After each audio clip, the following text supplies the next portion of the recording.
Hello students. तो हमें जिसका इंतज़ार था वो घड़ी आ गई है। आईसीएआई ने ऑफिशियली अनाउंस कर दिया है कि अब आपका रिज़ल्ट या तो 10 तारीख को या 11 तारीख को, 10 फरवरी या 11 फरवरी को अनाउंस हो जाएगा। बहुत दिनों से इंतज़ार था आपके रिज़ल्ट्स का। बहुत सारे स्टूडेंट्स इसी डिलेमा में था कि अभी हम क्या करें, सीए इंटर की पढ़ाई शुरू करें या नहीं करें, या अनफॉर्चुनेटली अगर क्लियर नहीं होगा तो सीए फाउंडेशन दोबारा तो नहीं करना पड़ेगा, वगैरह वगैरह बहुत सारे ख्याल दिमाग में आते हैं। तो आप में से कुछ स्टूडेंट्स ने समझदारी के साथ सीए फाउंडेशन के एग्जाम के तुरंत बाद इमीडिएटली आफ्टर द एग्जाम्स अपनी सीए इंटर की पढ़ाई शुरू कर दी है। तो उन स्टूडेंट्स को मैं कॉन्ग्रेचुलेट करता हूं और एडवाइस करता हूं कि आप इसी डायरेक्शन में आगे चलते रहें और बहुत अच्छी तरह से अपनी सीए इंटर की तैयारी करें। जिन स्टूडेंट्स ने अभी तक अपनी सीए इंटर की तैयारी नहीं शुरू करी थी, अपने रिजल्ट्स का वेट कर रहे थे, अब वो क्या करें, उनकी स्ट्रैटेजी क्या होनी चाहिए, सीए इंटर के बोथ ग्रुप्स करें, एक ग्रुप करें, क्या स्ट्रैटेजी बनाएं, इस पे आज हम थोड़ा सा डिस्कशन करने जाते हैं। तो देखिए, हमारा जो रिजल्ट है वो 10 फरवरी या 11 फरवरी को आ रहा है। 10 फरवरी या 11 फरवरी हमारे जो सीए इंटर के एग्जाम्स हैं। सीए इंटर के एग्जाम्स कब होंगे बताइए? सीए इंटर के एग्जाम्स होंगे नवंबर 2022 में, राइट, नवंबर 22 में। तो आपके पास यहाँ से लेके यहाँ तक का, अब नवंबर स्टार्टिंग या मिड ये अलग बात है, नोटिफिकेशन जब आता है, लेकिन जो नॉर्मल प्रैक्टिस है आईसीएआई की वो नवंबर स्टार्टिंग में एग्जाम्स होते हैं, राइट। तो नवंबर मंथ तो एक्सक्लूड कर दीजिए, एक तरह से आपके पास अक्टूबर तक का टाइम है। अब इस अक्टूबर तक के टाइम में हम क्या करें? हम सर ग्रुप 1 तैयार करें, ग्रुप 2 तैयार करें, या सर बोथ ग्रुप की प्रिपरेशन करें? यही हमारा क्वेश्चन मार्क चलता है, राइट। तो इसको प्रॉपर्ली स्ट्रैटेजाइज करना। देखिए, मैंने आपसे फाउंडेशन में भी कहा था कि सीए कोर्स बहुत ज़्यादा टफ नहीं है। हम लोग बहुत ज़्यादा लोग इसको समझ लेते हैं कि it's very hard to crack CA exams. ऐसा नहीं है। अगर आप राइट स्ट्रैटेजी से, राइट डायरेक्शन में, राइट गाइडेंस के अंदर पढ़ रहे हैं तो सीए कोर्स आराम से आप फर्स्ट शॉट क्लियर कर सकते हैं। हाँ, मेहनत तो जरूर है, उसके बाद रिवार्ड्स भी तो उतने ही हैं, आपको पता ही है। तो इसीलिए आपकी ये बहुत बहुत इंपॉर्टेंट स्ट्रैटेजी रहनी चाहिए कि अब रिजल्ट्स के बाद हम क्या करें। तो देखिए, एक बार सबसे पहले क्या काम करते हैं, अपने सिलेबस का ओवरव्यू कर लेते हैं कि सीए इंटर में कौन कौन से सब्जेक्ट्स हमने पढ़ने हैं, क्या उसका एक सिलेबस है। अभी डिटेल सिलेबस तो इस वीडियो में नहीं पढ़ेंगे, नेक्स्ट आगे आने वाली वीडियोस में कवर करेंगे, बट एक ओवरव्यू जरूर कर लेते हैं, राइट। तो चलिए देखिए, ये आपका सिलेबस स्टार्ट होता है। सबसे पहला और सबसे फेवरेट सब्जेक्ट आपका अकाउंटिंग, राइट। तो अकाउंटिंग 2 पार्ट्स में है, एक ग्रुप 1 में और एडवांस अकाउंटिंग ग्रुप 2 में। तो पहले ग्रुप 1 की अकाउंटिंग देख लीजिए। ऑब्वियसली 100 मार्क्स का पेपर है। इसमें देखिए, स्टार्टिंग में अकाउंटिंग स्टैंडर्ड्स दे रखे हैं आपको, लेकिन सारे अकाउंटिंग स्टैंडर्ड्स नहीं है। कुछ अकाउंटिंग स्टैंडर्ड्स ग्रुप 1 में है, कुछ अकाउंटिंग स्टैंडर्ड्स ग्रुप 2 में है, और बाकी जो बच जाएंगे वो शायद आप फाइनल में पढ़ेंगे, राइट। तो अकाउंटिंग स्टैंडर्ड्स आपको तैयार करने हैं। ये आपको नंबरिंग दे रखी है 1 2 3 10 11 12 13 और 16, ये आपको करने हैं। उसके बाद आपको कंपनी अकाउंट्स है ना।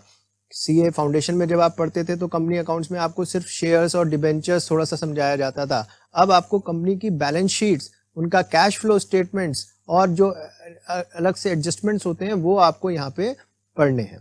चलिए आगे बढ़ते हैं जल्दी से। इसके बाद कुछ स्पेशल ट्रांजेक्शन, इन्वेस्टमेंट से related, insurance claims, hire purchase, और स्पेशल टाइप ऑफ अकाउंटिंग में डिपार्टमेंटल, ब्रांच और इनकम्प्लीट रिकॉर्ड्स, राइट। तो ये देखिए, ये आपका सिलेबस हो गया अकाउंट्स का ग्रुप 1, ठीक है। फटाफट आगे बढ़ते हैं, नेक्स्ट इस पे आते हैं, नेक्स्ट सब्जेक्ट पे आते हैं, that is corporate law. Foundation में देखिए, लॉ का बेस आप लोग बना चुके हो, इसीलिए फाउंडेशन में लॉ डाली गई है ताकि आपका बेस लॉ के लिए क्लियर हो जाए, आपको समझ में आना शुरू हो जाए कि लॉ कैसे पढ़ना है, उसका एग्जाम कैसे देना है, उसकी प्रेजेंटेशन कैसी होनी चाहिए, वो बेस आप ऑलरेडी बना चुके हैं। अब इसी चीज को और आगे आपको कैरी फॉरवर्ड करना है और अच्छी तरह से लॉ पढ़ना है। और जो लॉ मेन है वो यहाँ पे आप देख सकते हैं, कौन सा लॉ है? Company law.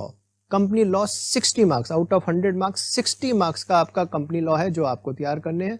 कंपनी लॉ का एक सिलेक्टेड पोर्शन आपके सिलेबस में है, सेक्शन 1 से लेके सेक्शन 148 तक का। राइट। ये सिलेबस आपको पूरा तैयार करना है।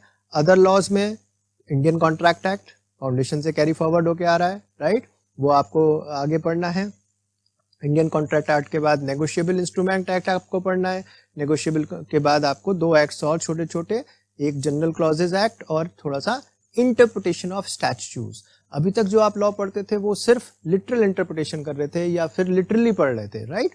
अब आपको ये उस डायरेक्शन के साथ पढ़ना है कि आपको कोई लॉ है, कोई स्टैच्यू है, तो उसका इंटरप्रिटेशन कैसे करना है, ये नियम, ये रूल्स भी आपको यहाँ पे समझाए जाएंगे।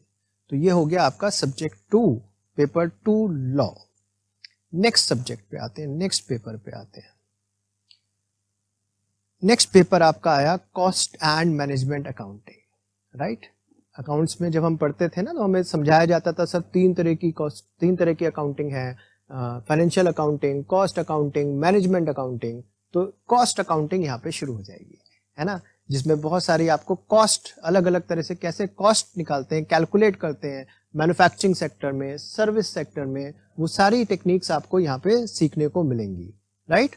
तो ये कॉस्ट और मैनेजमेंट अकाउंटिंग के कुछ सिलेबस आप अपनी स्क्रीन पे देख रहे हैं, ये आपको सारा यहाँ पे स्टडी करना है, राइट। इंटरेस्टिंग है, बहुत इंटरेस्टिंग है, और let me tell you easy भी बहुत है ना, बहुत मजेदार सब्जेक्ट है। और अगर आप, मैंने जैसे कहा, सही गाइडेंस में पढ़ते हैं, सही टीचर्स का सिलेक्शन करके पढ़ते हैं, सही बुक से पढ़ते हैं, तो बहुत इजीली आप ये अंडरस्टैंड और समझ सकते हैं और अच्छे मार्क्स ला सकते हैं, है ना। मटेरियल, लेबर, ओवरहेड्स, है ना। आप जानते हैं ना कि कॉस्ट के 3 कंपोनेंट्स होते हैं, मटेरियल, लेबर, ओवरहेड। फाउंडेशन में भी हमने थोड़ा सा पढ़ा था इसके बारे में। तो वही चीज आपको यहाँ पे इलैबोरेटेड फॉर्म में पूरा आपको समझाई जाएगी, राइट। आगे बढ़ते हैं। इसके बाद मेथड्स ऑफ कॉस्टिंग आ गए, single costing, job costing, batch costing. जब सब्जेक्ट पढ़ेंगे तब इसको एक्सप्लोर करेंगे, है ना। अभी तो बस हम एक ओवरव्यू कर रहे हैं सिलेबस का कि आपका सिलेबस क्या क्या है, राइट। चलिए इसके बाद और आगे बढ़ें थोड़ा सा।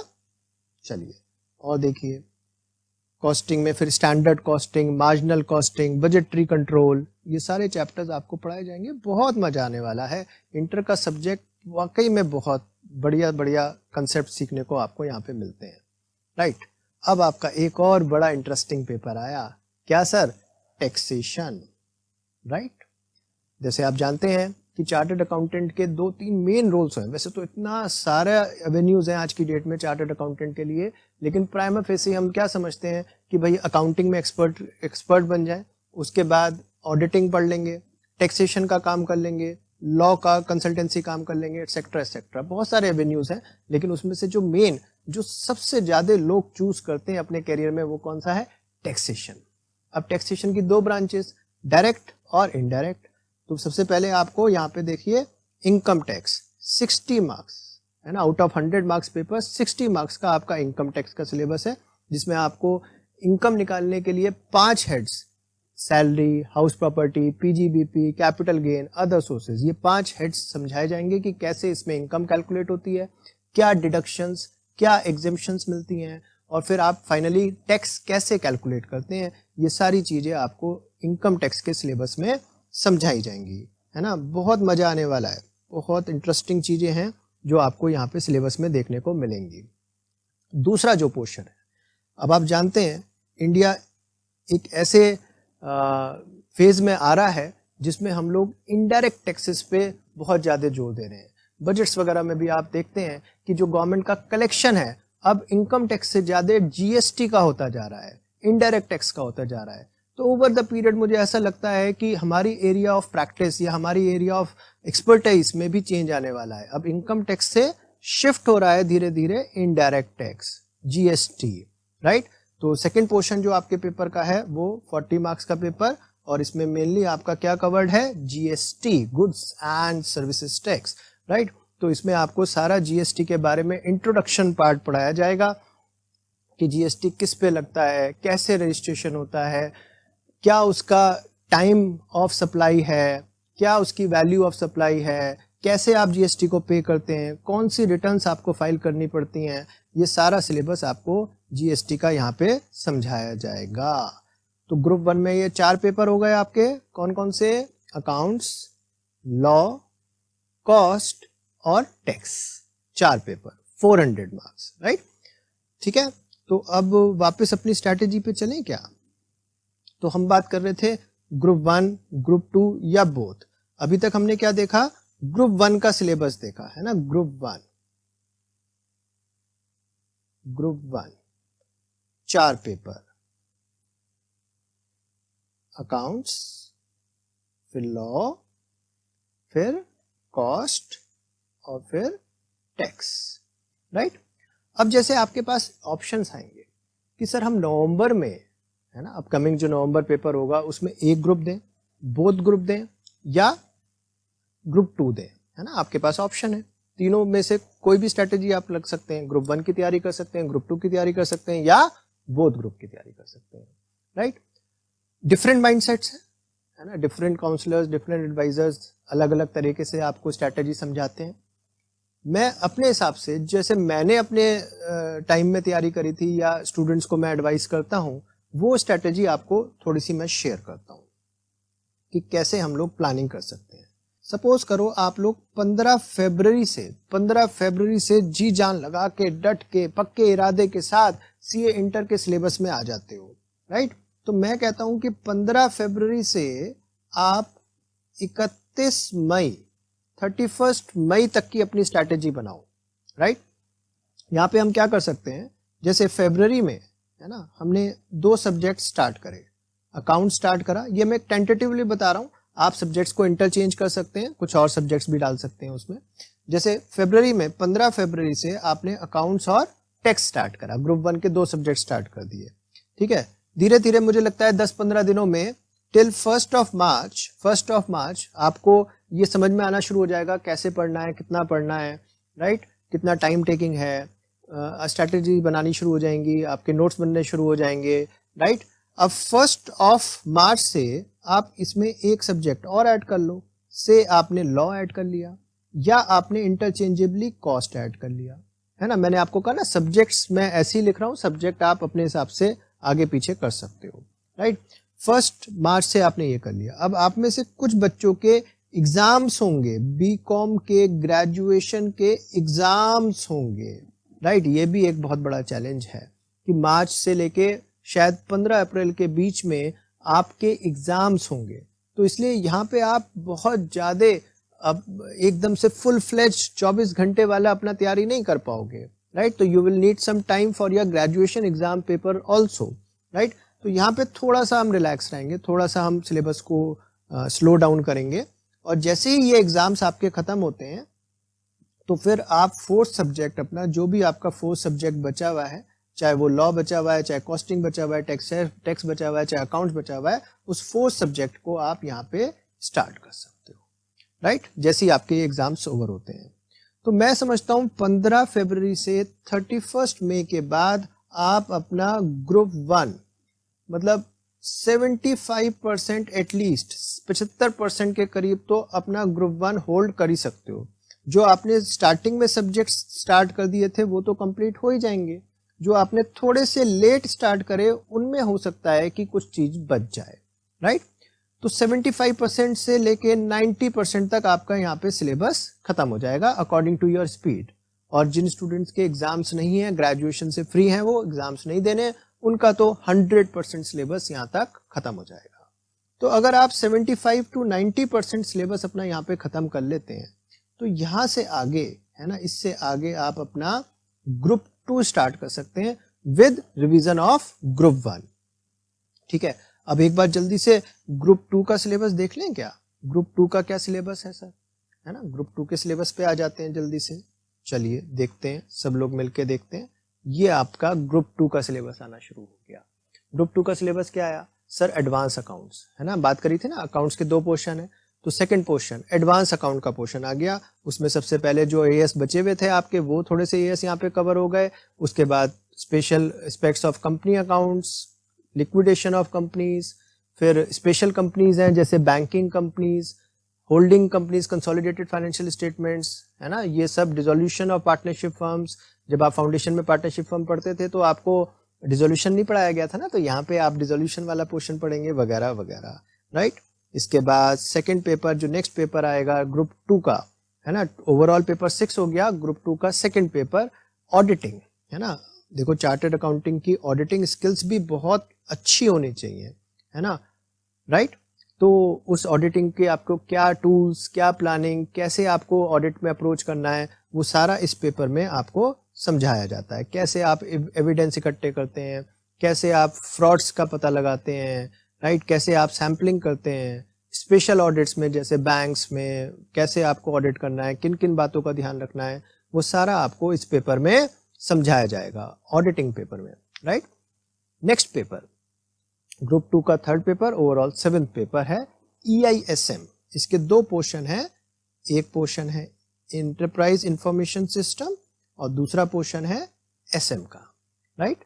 50-50 मार्क्स के दोनों पोर्शन है, राइट। तो इंटरप्राइज इंफॉर्मेशन सिस्टम के लिए आपको IT स्किल्स से रिलेटेड ये चैप्टर्स हैं, आपके कंप्यूटर स्किल्स से रिलेटेड चैप्टर हैं, ये सब समझाया जाएगा। और फिर मैनेजमेंट स्किल्स जो आपको डेवलप करनी है, ठीक, मैनेजमेंट वाला जो पेपर है ये आपका अगेन 50 मार्क्स का पेपर है, कर लेंगे इतना। उसके बाद लास्ट पेपर आपका paper 8 financial management and economics for finance, again 2 part में है। फाइनेंशियल मैनेजमेंट कितने मार्क्स का है, 60 मार्क्स, 60 नंबर का।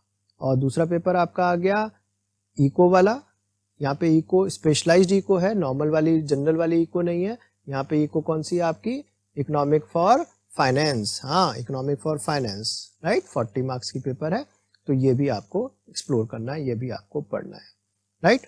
तो वापस वहीं पे चलते हैं। तो हमने यहाँ तक आपसे बात करी थी कि आपको 31 मई तक ग्रुप 1 पे कमांड कर लेना है, 75% to 90% अपना सिलेबस कवर कर लेना है। इसके बाद आप ग्रुप 2 1 जून से आप ग्रुप 2 के पेपर स्टार्ट कर सकते हैं, ठीक है। अब देखो करना तो आपको धीरे धीरे ही पड़ेगा, राइट। ऐसा भी नहीं कि सारे सब्जेक्ट्स, मैंने ऐसा देखा है बहुत सारे स्टूडेंट्स क्या करते हैं, सारे सब्जेक्ट्स एक साथ लगा लेते हैं, राइट, सारे सब्जेक्ट्स एक साथ पढ़ना शुरू कर देते हैं। तो उसमें क्या होगा, आप किसी भी सब्जेक्ट में मास्टरी नहीं कर पाओगे, एक्सपर्टीज नहीं कर पाओगे, because now you need time to grasp this subject. अब ये फाउंडेशन की तरह नहीं है, फाउंडेशन में तो बहुत सारी चीजें आपने 11th-12th में पढ़ रखी होती हैं, यहाँ तो entire syllabus is new, right. तो you need time to explore that paper, है ना, पढ़ने में टाइम लगेगा। जो बच्चे सेल्फ स्टडी करेंगे उनको थोड़ा सा अच्छी तरह इंटरप्रिटेशन करना है, अच्छी तरह अपने नोट्स बनाने हैं। जो लोग कोचिंग लगा के करते हैं, है ना, उनको क्लास करनी है, उसके बाद रिवीजन करना है। तो अपने अपने हिसाब से आप अपनी स्पीड मेंटेन करिए। उसके बाद 1 जून आपका एक टेंटेटिव टाइम पीरियड होना चाहिए जिसमें आप ग्रुप 2 अपना स्टार्ट कर देंगे, राइट। तो आपके पास कितना टाइम बचेगा सर, जून, जुलाई, अगस्त, है ना, ये 3 महीने आपके टारगेट होने चाहिए कि इस 3 महीने में आप ग्रुप 2 का सिलेबस अपना कवर करें, राइट।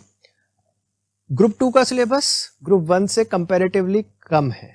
अगर आप दोनों कंपैरिजन करें, है ना, तो आपको ऐसा दिख जाएगा कि ग्रुप 2 में टाइम, प्रोपोर्शनेट टाइम थोड़ा कम लगता है, राइट। इसीलिए हमने यहाँ पे आपके लिए 3 महीने रखे हैं। जिन स्टूडेंट्स की थोड़ी स्पीड कम होगी तो हो सकता है मिड सितंबर, 15 सितंबर तक वो अपना कोर्स कंप्लीट कर पाए, राइट।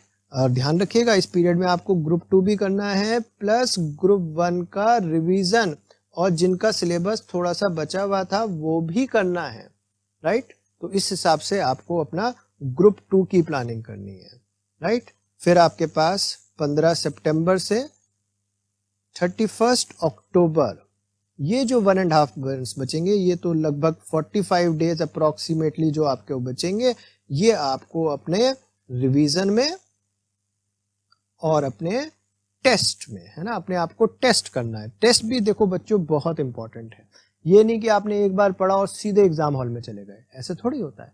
पहले प्रैक्टिस भी तो करनी पड़ती है ना। क्रिकेट खेलते हैं तो नेट प्रैक्टिस होती है ना, पहले पिच को देखना पड़ता है कैसी पिच है ना, उसके बाद आप अपनी स्ट्रैटेजी बनाते हैं, राइट। तो वैसे ही यहाँ पे भी आपको अपना रिवीजन और टेस्ट, बहुत सारी मॉक टेस्ट सीरीज अवेलेबल होती हैं, वो आप आराम से अटेम्प्ट कर सकते हैं। अपने जो आपके काउंसलर्स हैं, एडवाइजर्स हैं, टीचर्स हैं, उनसे हेल्प ले सकते हैं ताकि वो आपकी इवैल्यूएशन कर सकें, आपकी प्रेजेंटेशन स्किल्स चेक कर सकें। प्रेजेंटेशन बहुत बहुत बहुत इंपॉर्टेंट है। बहुत सारे स्टूडेंट्स ऐसे होते हैं जिन्हें बहुत सारी नॉलेज होती है लेकिन प्रेजेंट नहीं कर पाते अपने आप को, तो वो प्रेजेंटेशन ना होने की वजह से उनके मार्क्स कम रह सकते हैं, राइट। तो ये टेस्ट आपको मौका देंगे अपने आप को इम्प्रूव करने का, अपनी प्रेजेंटेशन को इम्प्रूव करने का, कि कैसे आप बढ़िया से बढ़िया मार्क्स ला सकते हैं, राइट। तो आपने देखा कि बोथ ग्रुप की तैयारी बहुत ज़्यादा मुश्किल नहीं है, अगर आप राइट टाइम पे राइट सब्जेक्ट लगाते हैं और एक टाइम फ्रेम के साथ लगाते हैं कि मुझे कब तक वो सब्जेक्ट कवर करना है, तो आराम से, बहुत आराम से आप अपना बोथ ग्रुप का सिलेबस कवर कर सकते हैं। मैं हमेशा, अब मैंने भी बोथ ग्रुप ही हमेशा दिया है, स्टूडेंट्स को भी मैं ये एडवाइस करता हूँ कि इंटर में, फाइनल में बोथ ग्रुप्स ही दें।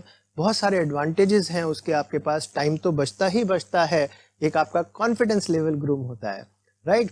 फिर एक स्टूडेंट्स कहीं कहते हैं ना कि वो एक एवरेजिंग का कंसेप्ट आ जाता है, ग्रुप 1 में बाई चांस कम मार्क्स हैं, ग्रुप 2 में ज़्यादा मार्क्स हैं, तो वो एवरेज होके भी आपके चांसेस ऑफ सक्सेस ज़्यादा हो जाते हैं, रैंक्स के चांसेस आ जाते हैं। अगर आपके अच्छे पेपर गए हैं तो आप ऑल इंडिया रैंक्स सिक्योर कर सकते हैं। तो बहुत सारे ऐसे छोटे छोटे फायदे आपको देखने को मिलेंगे बोथ ग्रुप्स के। तो मेरा तो हमेशा एडवाइस रहता है कि आप सही टाइम पे अपनी पढ़ाई स्टार्ट करिए, ताकि आप बोथ ग्रुप्स आराम से दे पाएं, राइट। तो तैयार हैं बोथ ग्रुप्स के लिए। अब उन स्टूडेंट्स पे आ जाते हैं जिनका ऐसा लगता है कि सर नहीं, बोथ ग्रुप बहुत बर्डनसम हो जाएगा, हम तो आराम आराम से करना चाहते हैं। तो उन स्टूडेंट्स के लिए मैं क्या कहूँगा, देखो एडवाइस आप वो ही रखो, 15 फरवरी से लेके 31 में आप लोग भी, है ना, इसी तरह से अपना ग्रुप 1 का सिलेबस कवर करो, राइट। फिर इसके बाद आप लोग अपना ग्रुप 1 रिवाइज करते रहो, प्लस मेरा एडवाइस ये है कि ग्रुप 2 के कोई से भी 2 सब्जेक्ट्स, ग्रुप 2 के कोई से भी 2 सब्जेक्ट्स यहाँ पे जरूर कर लेना, है ना। उससे आपको क्या फायदा होगा, चाहे आपको नवंबर में एक ही ग्रुप देना है, राइट, लेकिन उसके बाद नवंबर के बाद मई भी तो आएगा, मई 23 भी तो आएगा। तो मई 23 में जब आपको ग्रुप 2 देना है, तो नवंबर से मई के बीच का जो टाइम होगा उसमें आपके 2 सब्जेक्ट्स तो ऑलरेडी कवर्ड होंगे ग्रुप 2 के, वो आपको सिर्फ रिवाइज करने होंगे, प्लस एडिशनल 2 सब्जेक्ट्स आपको तैयार करने रह जाएंगे। ये बात समझ में आई आपको, राइट। तो आप ग्रुप 2 एंटायरली नवंबर के बाद के लिए मत छोड़िएगा, नहीं तो वहां पे आपको फिर टाइम कंस्ट्रेंट रह जाता है, दिक्कत रहती है, राइट। इसके बीच में रिजल्ट्स भी आएंगे। अब जब रिजल्ट्स आते हैं तो दोनों ही पॉसिबिलिटी रहती है ना, है ना, कि ग्रुप 1 क्लियर हो गया या नहीं क्लियर हुआ। क्लियर हो गया तो अच्छी बात है, आपके 2 सब्जेक्ट ग्रुप 2 के ऑलरेडी तैयार हैं, 2 और आपने तैयार कर लिए।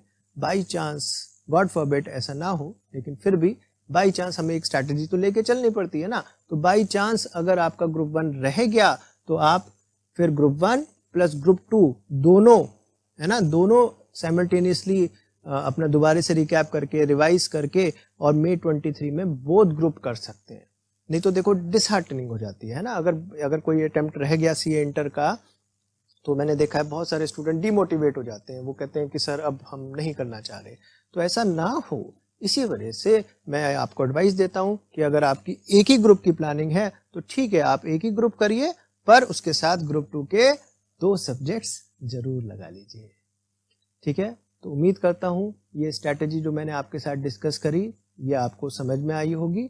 अगर आपको पर्सनली कोई भी बात मुझसे करनी है ना, तो आप मुझे व्हाट्सएप कर सकते हैं, ताकि मैं आपको एडवाइस कर सकूं कि आपके लिए क्या क्या चीज़ सही होगी, राइट। तो ये स्क्रीन पे जो नंबर दिख रहा है, ये आप इस पर व्हाट्सएप कर सकते हैं अपने नाम और अपनी डिटेल्स के साथ, ताकि मैं आपको और अच्छे से आपके पर्सनलाइज्ड वे में बता सकूं कि आपकी क्या स्ट्रैटेजी होनी चाहिए, राइट। मैंने यहाँ पे जो डिस्कस करी ना, ये जनरल स्ट्रैटेजी डिस्कस करी है ना। अब स्टूडेंट टू स्टूडेंट फर्क होता है, किसी का थ्योरी बहुत अच्छा है, किसी का प्रैक्टिकल बहुत अच्छा है, राइट।